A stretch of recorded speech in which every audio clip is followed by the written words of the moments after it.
Ya, esto es lo último, chicos.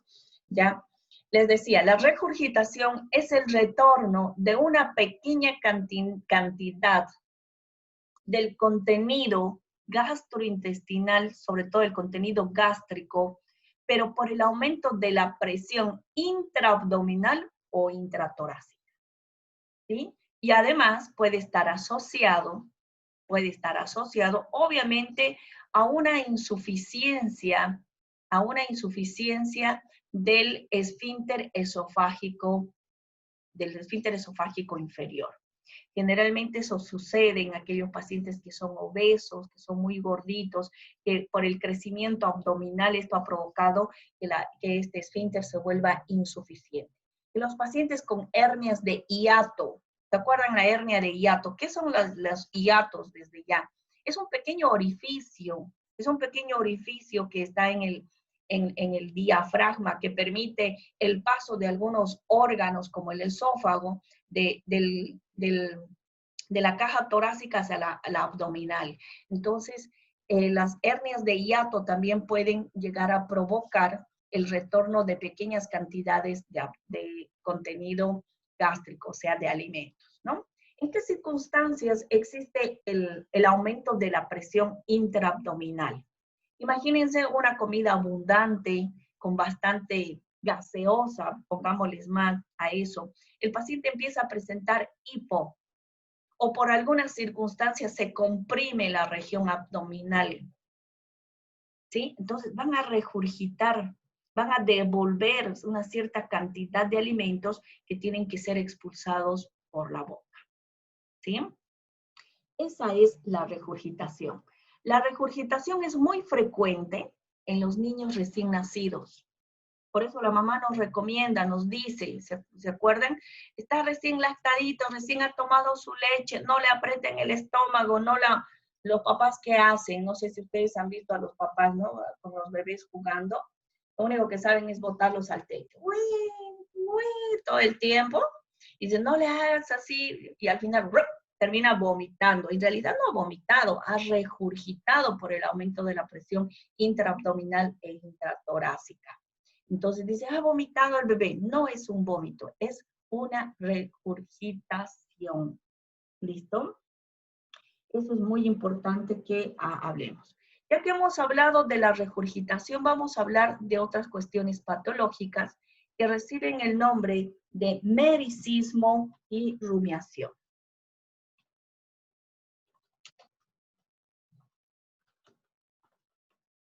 Mericismo y rumiación. ¿Qué es el mericismo?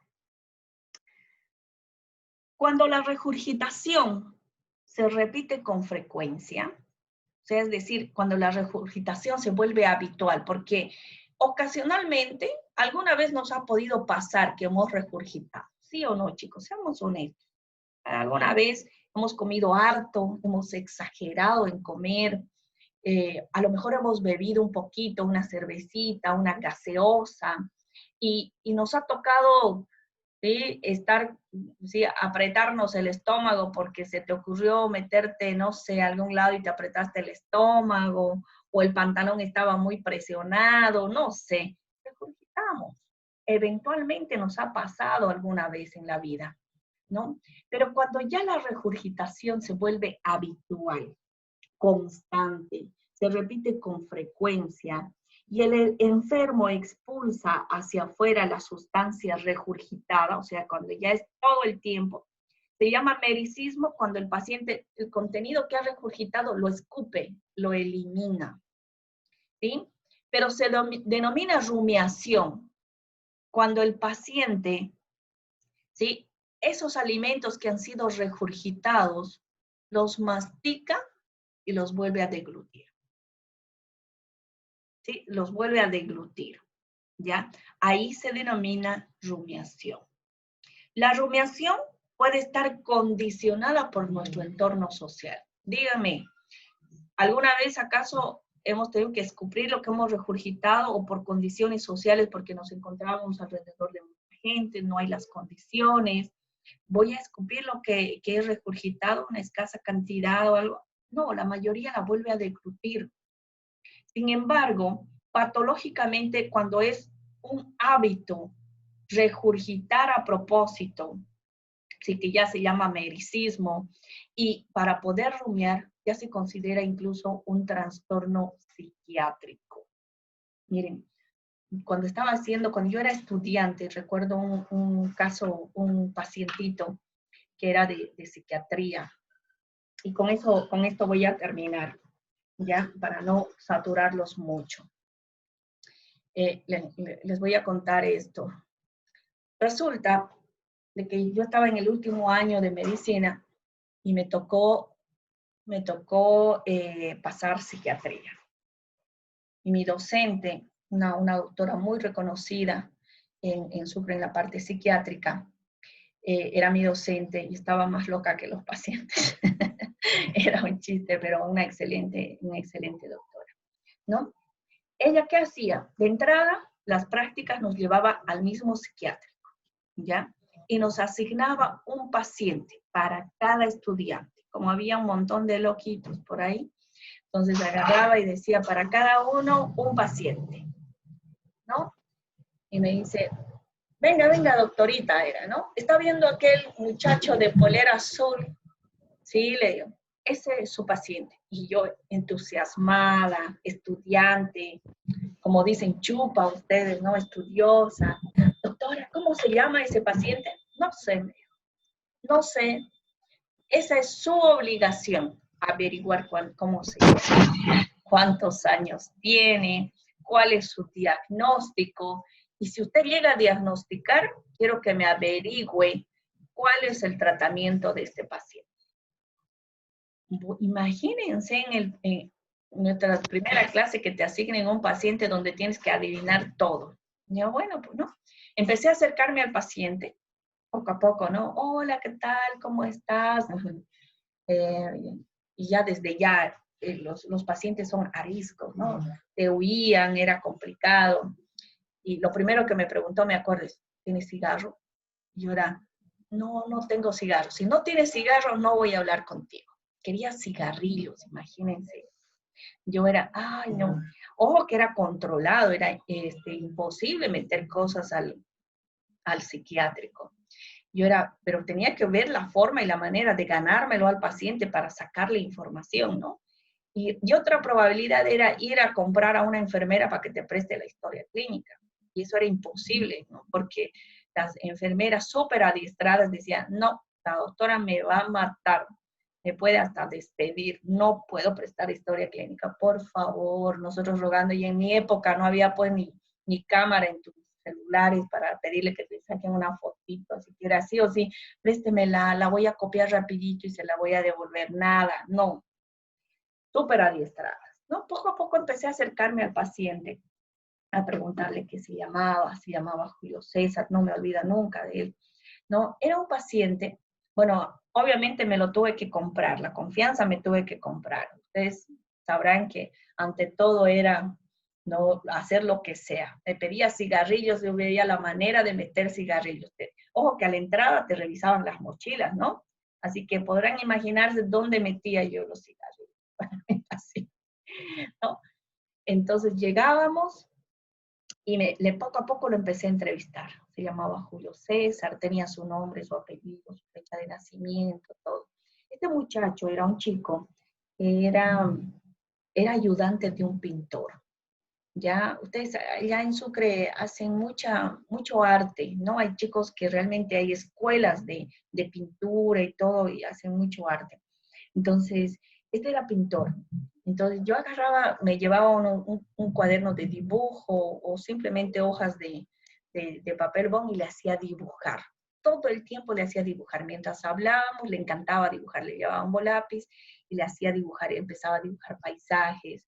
Me dibujaba a mí, ¿no? Yo con mi cabello acá, con mi cabello al otro lado. Dibujaba una belleza, este chico, ¿no? Y bueno, entonces, poco a poco fui preguntándole qué es lo que le había pasado.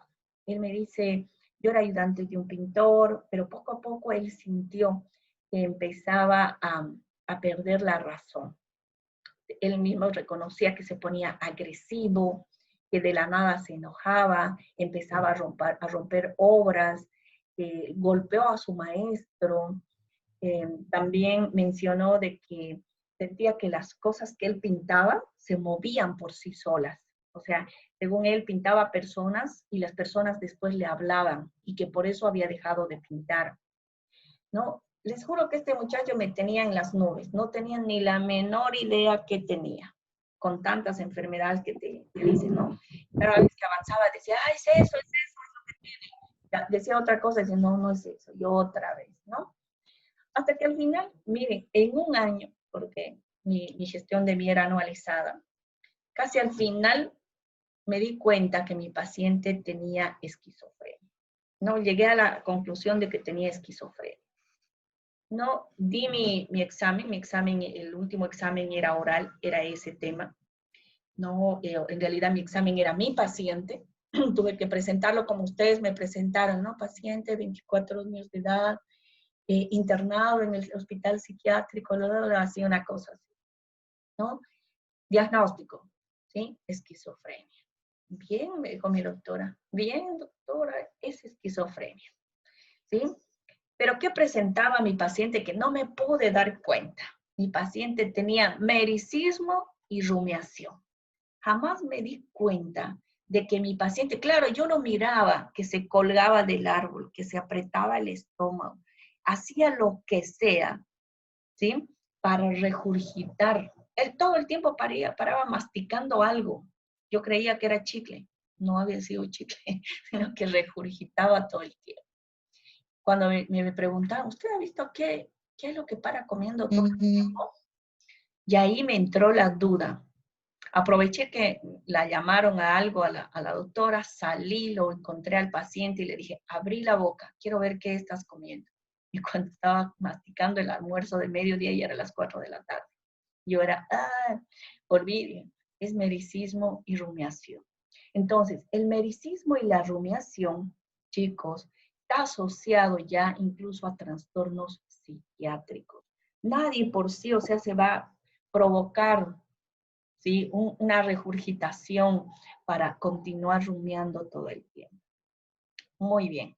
¿Tienen alguna duda, pregunta hasta aquí? ¿Todo claro? Muy bien. La próxima clase ya vamos a entrar directamente al examen físico, ¿ya? No, nos falta un signo, uno más y ya. Y empezamos directamente ya con todo lo que, el material que tengo para enseñarles el examen físico. Tanto vamos a empezar por inspección, palpación, percusión y auscultación. ¿Preguntas, chicos? ¿Dudas? Nada. Doc, ¿va a unir los videos para subirlos?